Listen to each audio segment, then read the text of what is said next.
The sitting room fell into a heavy silence. After Hajia Sada's confession, no one spoke. No one moved. It was as if the walls themselves were waiting for the truth to finally breathe. I sat there quietly, trying to steady my breathing, while thousands of questions ran wildly through my mind. My chest felt tight. My head hurt. Everything I believed about my marriage suddenly felt like a lie. Slowly, my eyes moved toward Layla. She looked calm, too calm. Not shocked, not confused. Nothing. Which could only mean one thing. She already knew everything. I turned slowly toward Ashman. So, I began carefully, trying desperately to stop my voice from shaking. Layla knew too? Ashman lowered his gaze briefly before nodding. Yes, he admitted quietly. She knows everything. My heart clenched painfully. Again, more secrets. More truths hidden from me. At that moment, I realized how little I truly knew about the people I lived with.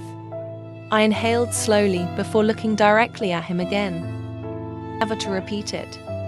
But this time, I needed him to understand how serious I was. Ashraf, I repeated firmly.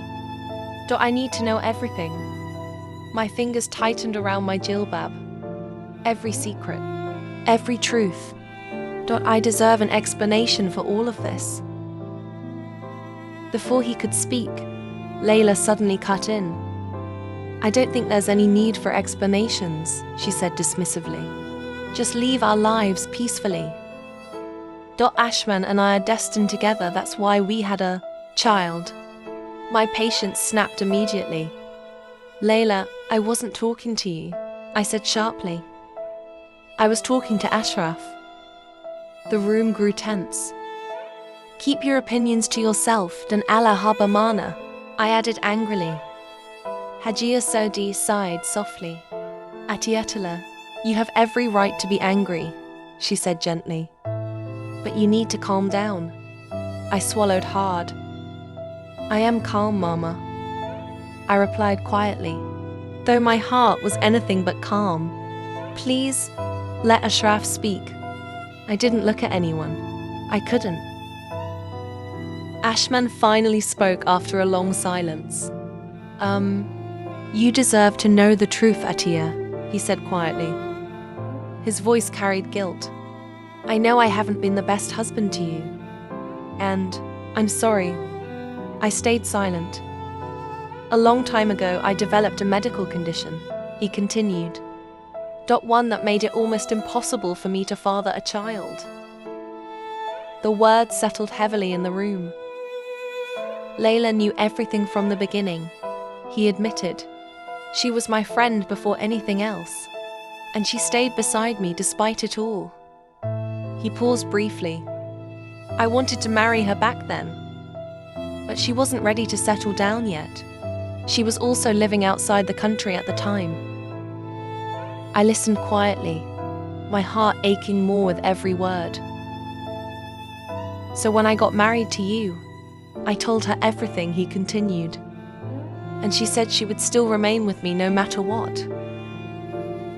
When Layla later told me she was pregnant, his voice softened. I was genuinely happy. I thought maybe Allah had finally healed me. Silence, painful silence.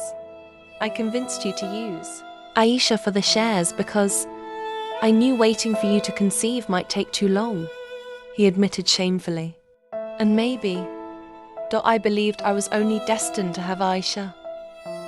He glanced briefly at Layla. I also asked Layla to agree because she already knew my condition. Then he looked at me fully. I'm sorry, Atiya, he said quietly, for using you all this while. His voice broke slightly. You're a good woman. You didn't deserve any of this. I gripped my jilbab tightly. My heart burned painfully inside my chest.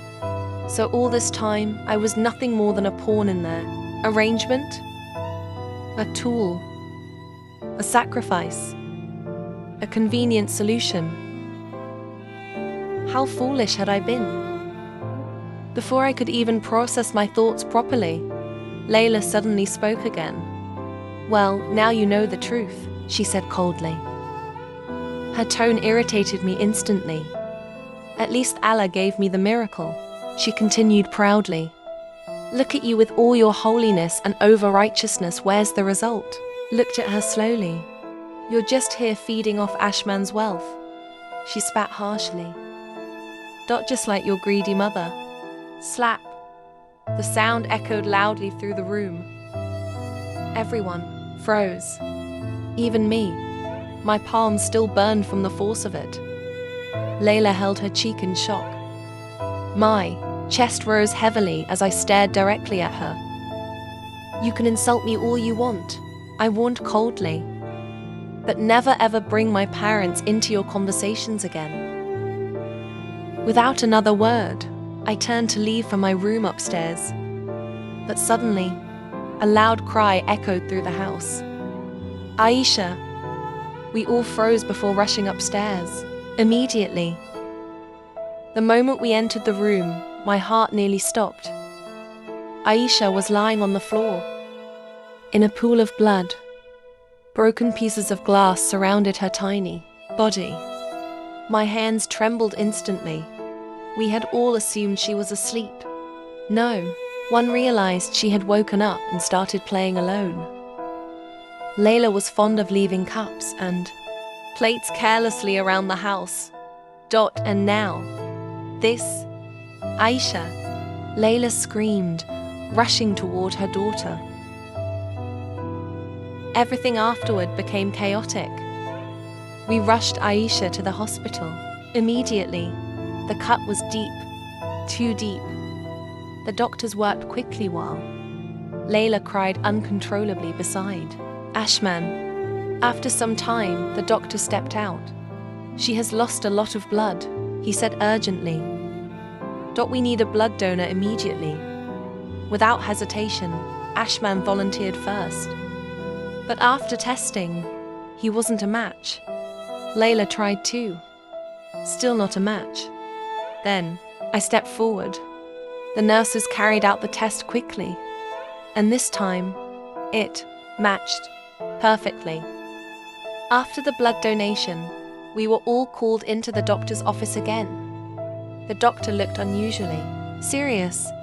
"There's something important we need to clarify," he said carefully. My heartbeat quickened immediately. The doctor looked at Ashman, then at Layla. "Based on the blood results," he said slowly, "Mr. Ashraf is not the biological father of this child." Silence. Complete silence. I felt my breath catch.